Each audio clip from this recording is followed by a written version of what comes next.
এনসিপির যে ৬ জন নেতা সংসদ সদস্য হইতে পারছেন, তাদের সংসদ সদস্য হওয়া নিয়ে আমি পার্সোনালি খুবই খুশি।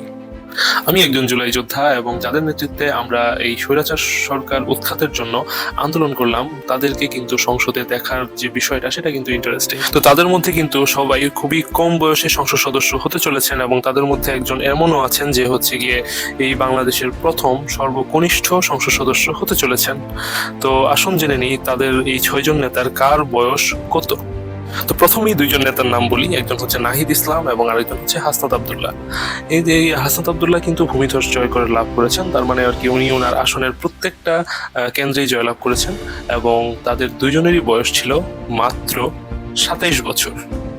তারপর আছেন আখতার হোসেন, যিনি মাত্র ২৮ বছর বয়সে এমপি হইতে পারছেন, এবং তারপর আছেন আব্দুল্লাহ আল আমিন, যিনি মাত্র ৩০ বছর বয়সে এমপি হইতে পারছেন। তারপর ডক্টর আতিকুর রহমান মুজাহিদ, ওনাকে হয়তো বা আপনারা সবাই চেনেন।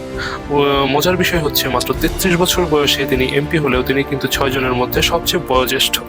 তো এখন সময় এসেছে সর্বকনিষ্ঠ ব্যক্তির কথা বলার, যিনি রেকর্ড করতে যাচ্ছেন, যিনি সবচেয়ে কম বয়সে সংসদে বসতে যাচ্ছেন। ওনার বয়স মাত্র ২৬ বছর এবং ওনার নাম আব্দুল হান্নান মাসুদ।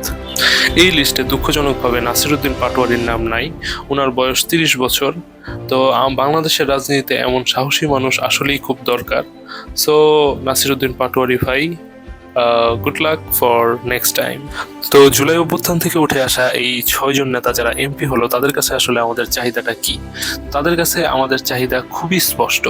আপনারা জুলাইয়ের ইতিহাসটাকে অক্ষয় রাখার চেষ্টা করবেন। এই ইতিহাস যেন আংশিকও বদল না হয়। বিষয়টা এমন না যে আমরা ইতিহাস নিয়ে পড়ে থাকবো, বিষয়টা এমন যে ভবিষ্যতে কোনো সরকার যদি স্বৈরাচার হয়ে ওঠার চিন্তা করে, তার চিন্তায় যেন হাজারবার বাধা হয়ে ওঠে জুলাইয়ের ইতিহাস। শুক্রিয়া।